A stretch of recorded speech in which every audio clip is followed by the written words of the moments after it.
Welcome to Stuff and Whiskey. I'm Josh. And I'm Erin. And today we're talking about the best ways to taste whiskey and how you can develop your palate.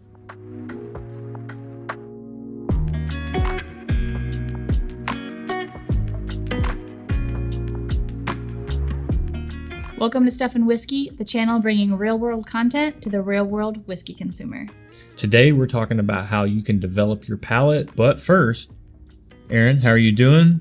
What's in your glass? What are you drinking? I'm good. Just chilling. Drinking some Rare Breed, one of my favorites. Wild Turkey Rare Breed. Yeah, it's a good one. You're drinking Rare Breed? I'm drinking Rare Breed because this ties right into our topic today of developing your palates. Erin, how have you gone about developing your palate for whiskey tastings? So I haven't. I just like what I like, and I don't really mess with the rest. Yeah. I either like it or I don't. There's so many people who can pick out nuanced notes in whiskey. On a personal level, with people that I know, I don't know many people that can do that. You see people do it online in reviews and things like that, and I've got the utmost respect for people that can dial in on those individual flavor components of a pour. But we've talked about this often. It's just like coffee. I can look at a bag of coffee and it can say that it's fruity and I know that I might like it. But if I look at a bag of coffee and it says that it's nutty, I know that I'm not going to like it. Or potentially you probably won't like it. Probably won't. So you're not going to buy it if it says nutty in the description. Right. Yeah. So tasting notes in coffee or whiskey are more guidelines than anything else. So if you, like us, read a review of a whiskey that says that they taste apricot 5 layers deep on a bourbon, and you taste it and you don't get that, that's totally fine. That doesn't mean you need to develop your palate. If you enjoy it, you enjoy it. That's what we do here. I think it's all about just being enjoyed. The hobby's to be enjoyed. However you like. Yeah. We tend to drink things neat, primarily because we're lazy. I don't want to add water or ice. That's simple for us. That's how we like to enjoy our whiskey. You should enjoy your whiskey however you like to enjoy your whiskey. Yeah, so let's say someone does want to actually learn a little bit more about how to develop their palate. Not everyone is like me and just doesn't care. Right. I mean, I care. You care if what you are drinking is what you like. Yeah, I care, and I like to like what I'm drinking. But you don't care to pick up on individual flavor components in a glass of whiskey. Personally, I don't. It doesn't fulfill me. And we chose Rare Breed as a good example tonight because Rare Breed you call the library bourbon. The library bourbon because it smells like sophistication and leather books and the library. There you go. So and it makes me want to play Clue. There you go. You can use the sense that you get instead of picking up on individual flavor components. You can just use it for what it reminds you of.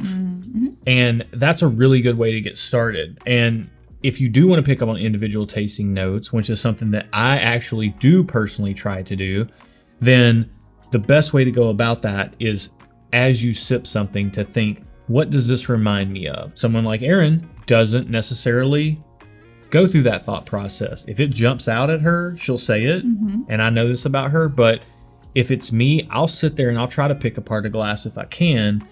But sometimes I get a lot of things and sometimes I don't get very much at all. Rare Breed, I tend to get all your classic bourbon flavors, your caramels, your vanillas, your oak, some cinnamon. Rare Breed is one of my absolute favorite pours. And I love it because I can identify things in it. There's layers there. There's complexity. There's a great mouthfeel, great texture. But at the end of the day, I can just sit down with this and sip it, and I don't have to pick it apart to enjoy it. At the end of the day, whether you like it or not is what really matters most. Yeah. And if you want to dive into picking up on individual flavor profiles and things like that, down in the description of the video below, we're going to put links to tasting wheels for whiskey, bourbon tasting wheels. There's places that you can go and you can spend hundreds of dollars on nosing kits that give you individual flavor components that you can smell and then try to detect in your whiskey. And those are all great things if you really want to nerd out. And that's the stuff that interests me. That's his tendency. And that's awesome. I love that about you. And I think anyone who would enjoy doing that that if that brings you joy and if that's fun for you, then by all means do it. Yeah. There's no problem with that. If that's how you enjoy the hobby. Yeah. So that's really what it boils down to, is how do you most enjoy this hobby? Mm-hmm. And if that's picking out individual flavor components, then more power to you. And if you're someone that can do that really well, then even more power to you. Yeah. If you're somebody that doesn't even care anything about that and you just want to share a good pour with good friends, then that's perfectly okay too. Cheers to that. This is a hobby. Don't take it too seriously unless you actually have fun doing so. But just because you see other people picking out individual flavor notes doesn't mean you have to do it if it's tedious. Yeah. With that said, pretty simple today. The resources again are in the video description below. Let's get into other stuff. It's on you this week. It's my turn. What do you have for other stuff this week? Well, just so happened today, I watched a pretty interesting documentary by Soleil Moon Frye, the girl who played Punky Brewster? Punky Brewster, Ooh, yeah. I had a Punky Brewster thing when I was a youngin'. I'm not surprised. Yeah. I feel like She's kind of my type. She was cute. I wanted to be Punky Brewster. I had brown hair. Yeah. I have brown hair. I still do. Yeah. And but you had it then too. I had it then too. Yeah. And I had freckles, and I can see why you would have a crush on her. But so Netflix recommended a documentary that she just put out recently. I think it's called Kid 90 or 90s Kid or something. And it was pretty interesting. Like, I loved Punky Brewster, but I didn't know anything else about her.